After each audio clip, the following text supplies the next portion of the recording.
Morning everyone, my name's Richard and I'm going to be evaluating Simon Day's speech tonight. Now Simon's a very experienced Toastmaster and he's going to be focusing tonight on the subject of mentoring. This is something that is quite a big thing within the Toastmasters world, and in particular in this speech Simon's got to talk about how being a protege has impacted his life in some way, and just the influence that a mentor has had on him. So the impact and influence of a mentor and being a protege. I'm also in particular going to be looking out for his conclusion as well, and specifically that he has a good closing line.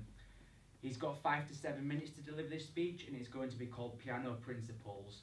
So with Piano Principles, please welcome Simon Day.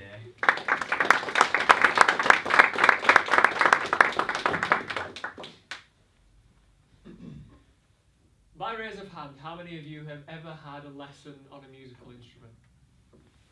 Wow. Raise your hand again if you still play that instrument consistently. Wow. That's always a demoralising sight, to see so many people who started out playing an instrument but for some reason along the way don't anymore. I must add my name to that list. I started playing the piano when I was 9 years old. I had lessons consistently until about the age of 18, and ever since then I play sometimes, but not as often as I would like. But it's always a rewarding experience, music, and it's something that always brings me joy. What I want to share with you this evening is some ideas as to how learning to play the piano and being a piano protege, a student, has helped me to learn some important principles that I apply elsewhere in my life.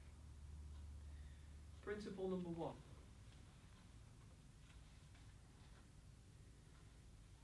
Make yourself accountable for your own progress. In my early days of learning to play the piano, my mother bought a rather obnoxious chicken-shaped egg timer, which sat on the top of our piano and had to be wound to 30 minutes every day for me to do my practice. I hated that thing. I couldn't stand it. It would make this ticking noise as the time seemed to go forever as it wound down. At one point I took it off the piano and desperately tried to manually get the time down so I didn't have to practice for the full half hour. But I was lazy. I didn't always practice for the full time. But when I went to my piano lesson on a Tuesday afternoon after school, my piano teacher knew. She could tell if I practiced or not. And some weeks she would say to me, "Simon, I can tell you've practiced this week. You've done really well. That bit's a lot better. It's a lot smoother this time." And other weeks she would say, "Have we done our practice?" And it was a rhetorical question.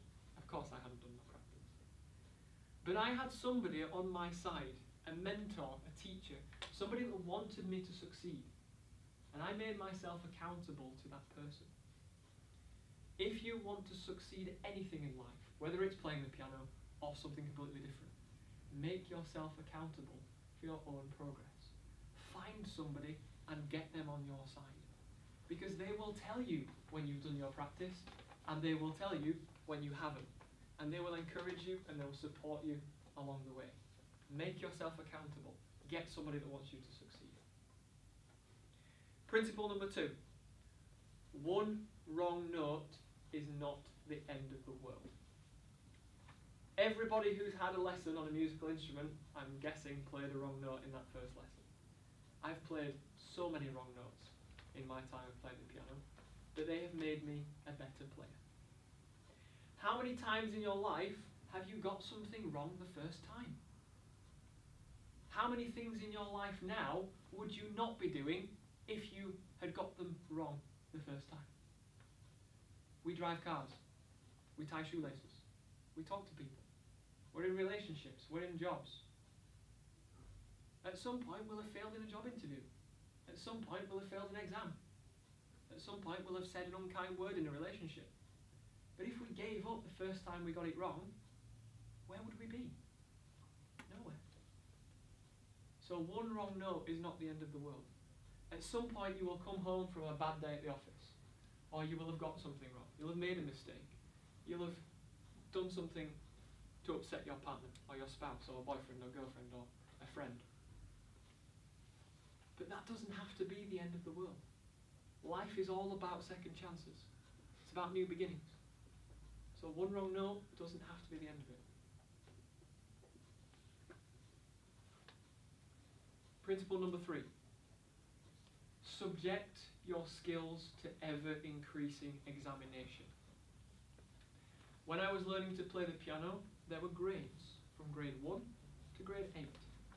You'd learn 3 pieces, some scales, a bit of sight reading, and you'd listen to a piece of music and answer some questions about it. When I felt ready, I took my grade 1 exam. But then when I felt ready, I moved on and I learned what was needed for grade 2 and grade 3 and 4 and 5 and 6. 7 and 8 are coming. They'll be there eventually. But when I acquired the skills sufficient to be tested and found worthy of that qualification, I entered the exam. Every time, a nerve-wracking experience where the pressure was on. But every time, I proved myself that I'd improved, that I'd got better. What is it in your life that you want to improve? If you want to improve, find an opportunity to prove your worth. Show that you've increased your capacity and your skill. Those opportunities are out there, but sometimes you have to seek them. They won't always come to you. You're here tonight, which tells me that you've found one opportunity to develop something. But there are others out there, waiting for you to act upon them. Now, I've talked tonight about playing the piano, but I haven't really been talking about playing the piano, have I? I've used it as a bit of metaphor.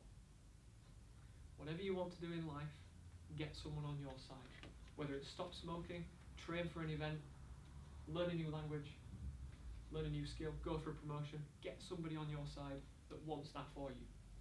And they will help you, and they'll support you, and they'll tell you where things need to change for you to get there. One wrong note is not the end of it. One failed job interview is not the end of it. One argument with somebody is not the end of it. It's too much at stake. Life's too short. And make yourself examined in those skills that you have. As soon as you develop them, find somewhere to use them. If you don't have them or you don't use them, you'll lose them. Ladies and gentlemen, there are piano principles that I've shared this evening, 3 of them, but they're life principles. If you apply them, I'd love to see more piano players at the next meeting. That would be nice. But it would be nicer if we find application for these principles in our day-to-day life.